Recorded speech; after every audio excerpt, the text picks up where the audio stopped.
디지털투데이 데일리 픽입니다. 많은 분들이 추억을 품고 있는 싸이월드가 사라질 위기에 빠지면서 대표가 눈물의 호소를 하는 등 국민들의 이목을 끌고 있지만 결국 답이 없다는 비관적인 전망들이 많이 나오고 있는데요. 뉴스원은 기자의 눈 칼럼을 통해 2002년의 프리첼과 2020년의 싸이월드가 데이터 인질극을 반복하고 있다고 지적했습니다. 지난 2002년 10월 당시 최고의 커뮤니티 서비스 프리첼이 유료화를 선언했습니다. 유료화 자체도 논란이 일었지만 더 큰 문제는 프리첼의 태도였는데요. 오랜 기간 쌓은 추억과 자료를 삭제해버리겠다는 인질극에 분노한 이용자들은 급격히 이탈했고 결국 프리첼은 사라졌습니다. 데이터를 인질로 삼겠다는 악수를 둔 당시 프리첼의 경영자가 바로 전재환 현 싸이월드 대표이죠. 전 대표의 데이터 인질극은 18년의 세월을 건너 싸이월드에서도 반복되고 있습니다. 현재 싸이월드 가입자들의 사진, 게시물 등 데이터는 싸이월드와 계약을 맺은 서버업체의 손에 달려있는 상태인데요. 해당 서버업체는 지난해 10월 이후 전 대표 측으로부터 서버비를 한 푼도 받지 못했습니다. 심지어 전 대표는 서버업체 측의 연락마저 무시 중이라고 알려져 있습니다. 싸이월드가 계약 의무를 어긴 만큼 서버업체가 싸이월드 데이터를 전부 삭제해도 문제가 없는 상황입니다. 현행 전기통신사업법상 부가통신사업자의 폐업 처리는 사업자가 폐업 의사를 밝혀야 합니다. 전 대표는 주무부처인 과학기술정보통신부에 폐업할 생각이 없다는 의사를 전달한 상태이죠. 이에 과기정통부는 이용자를 고려해달라며 서버업체에 협조를 요청했고 서버업체는 이를 고려해 싸이월드의 데이터를 삭제하지 않고 유지 중입니다. 이용자들이 아우성치는 와중에도 연락이 닿지 않던 전 대표는 그제서야 싸이월드를 살리고 싶다며 투자자를 찾는다는 눈물의 호소를 했습니다. 현실적으로 싸이월드의 부활은 어렵다는 평가이죠. 싸이월드는 지난 2017년에도 삼성으로부터 50억 원을 투자받았지만 일어나지 못했습니다. 임금도 제대로 지급하지 못해 소송까지 걸린 상황인데요. 결정적으로 이용자들 역시 싸이월드에서 추억을 찾고 싶을 뿐 복귀를 원하는 사람은 거의 없을 것이라는 예측이 지배적입니다. 아이폰의 광고는 상당히 감각적이고 깔끔한 것으로 유명하죠. 가끔 뜬금없어 보이거나 의도를 모르겠다 싶을 때도 있지만 스타일만큼은 정말 개성 있었습니다. 머니투데이는 아이폰 광고 같은 통신사 광고가 10년 넘은 애플의 갑질이었다고 보도했습니다. 지난해 10월 방송된 애플 아이폰 11 프로 TV 광고엔 신인 배우 고윤정이 모델로 출연해 애플 로고가 선명한 아이폰 카메라의 매력을 누누이 강조합니다. 시청자라면 누구나 애플이 제품 홍보를 위해 만든 광고라고 생각하지만 SK텔레콤 광고죠. 시안도 애플이 정하고 홍보 대상도 애플과 아이폰이지만 정작 광고비는 이동통신사가 냈습니다. 이른바 애플 갑질의 대표적인 사례인데요. 공정거래위원회가 18일 국내 이동통신 3사에 광고와 무상 수리 비용 등을 떠넘긴 애플코리아에 대해 자진 시정의 기회를 주기로 했습니다. 거래상 지위 남용 행위로 조사를 받아온 애플이 이 통사와 거래 관계를 자발적으로 개선하고 상생하겠다며 낸 동의 의결 신청을 받아들여 절차 개시에 나선 것이죠. 통신업계에선 법적 제재가 아닌 자진 시정인 만큼 애플에 면죄부를 준 게 아니냐는 목소리가 나왔습니다. 애플이 한국 시장에 진출한 건 아이폰 3GS를 출시한 2009년입니다. 진출 초기부터 TV, 5개 광고비와 매장 내 전시, 진열비, 수리비, 지원금 등을 이 통사에 떠넘기는 갑질이 시작됐는데요. 이 통업계 관계자는 애플은 현지 진출 때 2, 3위 이 통사를 공략해 약탈적 조건으로 비밀 유지 계약을 맺은 후 시장 지배적 사업자에게까지 자사 이익을 극대화하는 계약을 관철하는 전략을 쓴다며 10년 넘게 갑의 횡포에 시달려왔다고 했습니다. 애플의 갑질과 피해는 비단 우리나라만의 사례가 아닌데요. 애플은 지난 2013년 대만에서 아이폰 판매 가격 통제를 이유로 약 7억 원 규모의 벌금을 부과받았습니다. 프랑스는 2016년 애플이 통신사의 일정 수준의 발주량을 강제하고 광고 비용을 전가했다며 약 640억 원 벌금을 부과했습니다.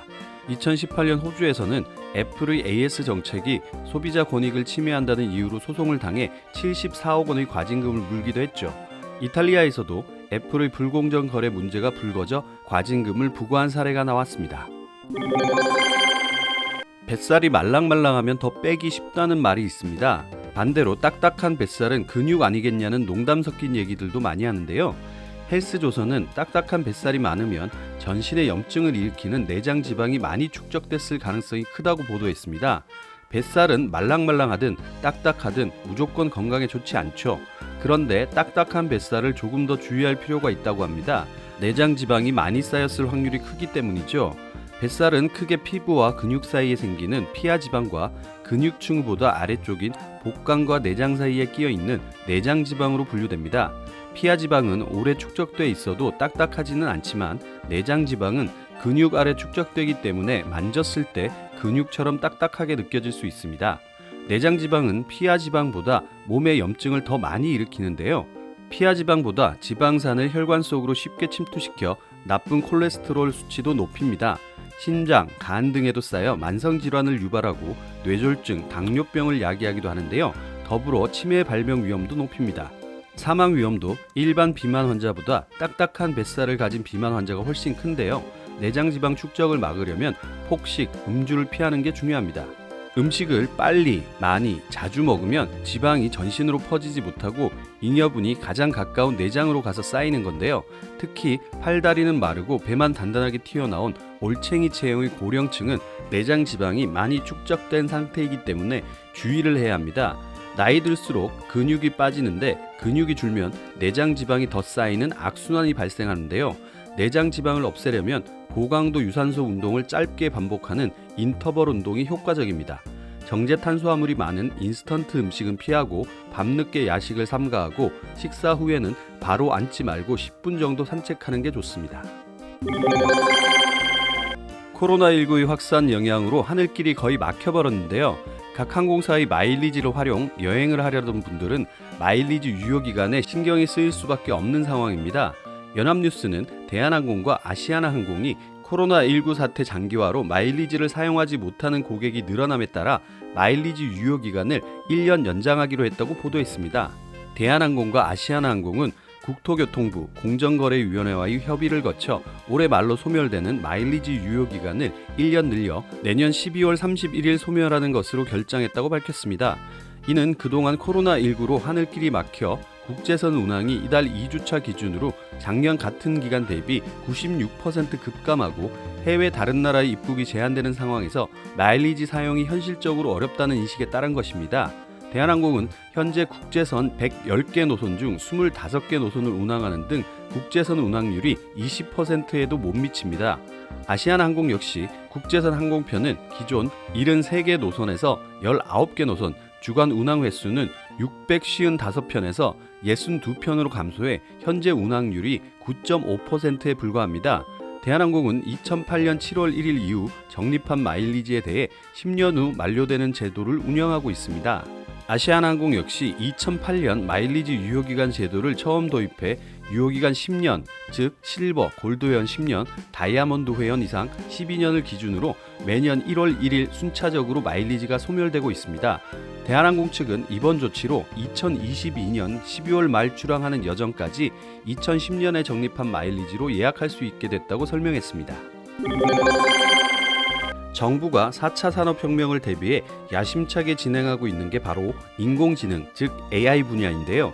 머니투데이는 하반기 한국형 디지털 뉴딜이 본격 추진되는 가운데 정부가 디지털 인프라 구축과 일자리 창출이라는 두 마리 토끼를 노리고 있다고 보도했습니다. 특히 과학기술정보통신부가 담당하는 디지털 뉴딜 사업에는 9천억 원 가량의 예산이 편성되는데 이 중 AI 학습용 데이터 구축은 단일 사업으로는 최대인 2,925억 원의 예산이 투입되는 핵심 사업으로 꼽힙니다.